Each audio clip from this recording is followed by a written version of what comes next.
법원이 오늘 열기로 했던 국민의힘 정진석 비대위원장 직무집행정지 가처분 신문을 2주 뒤인 28일로 연기하기로 했죠.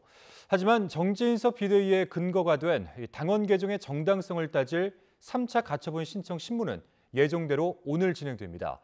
당원 개정은 정진석 비대위의 정당성을 판가름하는 최대 쟁점인 만큼 치열한 공방이 예상되고 있습니다. 강민경 기자입니다.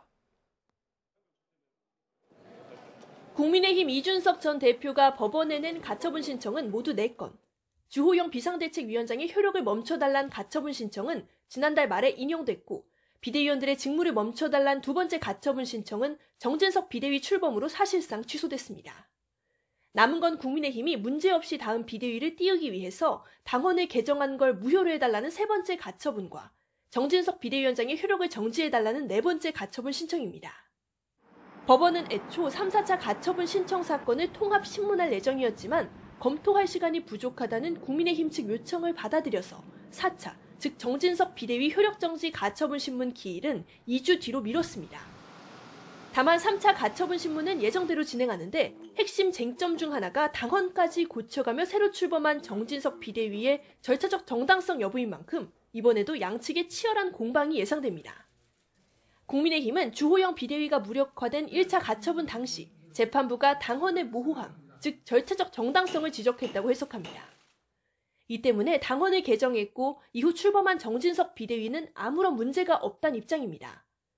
특히 법원이 당헌 개정 과정까지 개입할 경우 정당의 자율성을 침해하는 결과로 이어질 수 있다는 게 국민의힘의 주장입니다. 법원은 합법성의 관점에서 절차적인 위법 여부만을 판단하는 것이 마땅합니다. 이 전 대표의 입장은 정반대입니다. 이미 법원이 내용상 하자를 지적하며 주호영 비대위 무효 처분을 내렸는데 당헌을 개정해서 비상 상황 요건을 구체화하는 건 의미가 없다는 겁니다.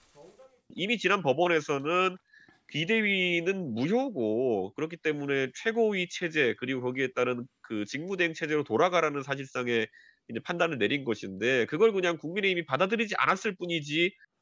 이번 3차 가처분 사건에서 법원이 이 전 대표 주장을 받아들이면 정진석 비대위의 출범 근거는 약해지지만 기각할 경우 비대위가 확실한 법적 근거를 얻게 돼서 이 전 대표의 당대표직 복귀가 어려워질 가능성이 큽니다.